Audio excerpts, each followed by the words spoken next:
ஒரு 50 வயசுக்கு மேல இருக்கணும் என்னடா பாட்டுன்னு தான் யோசிப்பான். எம்ஜிஆர் ஆகட்டும், ரஜினிகாந்த் ஆகட்டும், ஓப்பனிங் சாங்ல ஒரு தெறி பொறுக்கும். அந்த தெறி எப்படி தெரிக்கும்னா லிரிக்ஸ்ல வார்த்தைகள் வந்து சூப்பரா இருக்கும். எம்ஜிஆர் படம் நிறைய உதாரணங்கள் சொல்லலாம். அதே மாதிரி ரஜினி படமும் சொல்லலாம். இவர் என்ன தளபதி தீ தீ தீன எத்தனை தீ வருது, லட்சம் தீ வருது, இதுல என்ன சொல்றாங்கன்னு ஒன்றும் புரியல. லிரிக்ஸ்ல ஒரு அரசியல் வருது, வரவேற்கத்தக்கதான். இது லாஸ்ட் படமா இல்லை இதுக்கு மேலே ஒன்று தொடருமா இல்லை இந்த படம் வந்ததுக்கு அப்புறம் இந்த ரஜினி மாதிரி எல்லாரும் என்ன மன்னிச்சிருங்கன்ட்டு சொல்ல போறாரா, வருமா என்னன்னு தெரியல. பட் ஆனால் என்னன்னா தளபதியை வந்து இப்போ அரசியலில் மக்கள் எதிர்பார்க்கறத விட அவரை ஸ்க்ரீனில் எதிர்பார்க்குறவங்க தான் ரொம்ப ஜாஸ்தி. என்டர்டைன்மெண்ட்டாக பாருங்கள், அரசியலாக பாருங்கள். மற்றபடி இதில் வேறு ஏதாவது சொல்ல வராருன்ட்டு எதுவும் குழப்பிக்காதீங்க.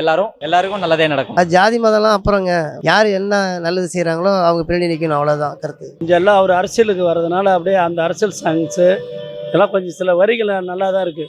ஓகே, ஒரு மாதிரி கலர்ஃபுல்லாக நல்லா தான் போச்சு. ஓகே, 3 மினிட்ஸ் சாங் வந்து ஸ்கிப் பண்ணவும் தோணல, லைக் ரொம்ப நல்லா இருக்கும். ஸ்கிப் பண்ணவும் தோணல, 3 மினிட்ஸ் போனதே தெரியல, அது மாதிரி போயிடுச்சு. Okay fine. எதிர்பார்த்தால கொஞ்சம் இல்லை, ஆனால் அந்த தளபதியோட லிரிக்ஸ் வந்ததுக்கப்புறம் கொஞ்சம் நல்லா இருந்துச்சு. பாட்டு பிளாஸ்டாக இருக்குது. கண்டிப்பாக அது இங்கே வந்து பார்த்தா தெரியும் உங்களுக்கு. 3 நாளைக்கு பொங்கல் ஃபுல்லாக பிளாஸ்ட் தான், பொங்கலுக்கு தீபாவளி தான். லைன்ஸ்லாம் அரசியல் சம்மந்தமாக இருக்க மாதிரி இருக்குது. டோட்டலாக நல்லா இருக்கு சார். அவர் கடைசி படமாக இதோட இருக்கக்கூடாதுன்னு நினைக்கிறோம். 2026 தளபதியுடைய மாஸ் பொங்கல் மாஸ் ஹிட் படமாக இந்த படம் அமையும். தளபதி ஃபேன்ஸுக்கு இது ரொம்ப கண்டிப்பாக பிடிக்கும்.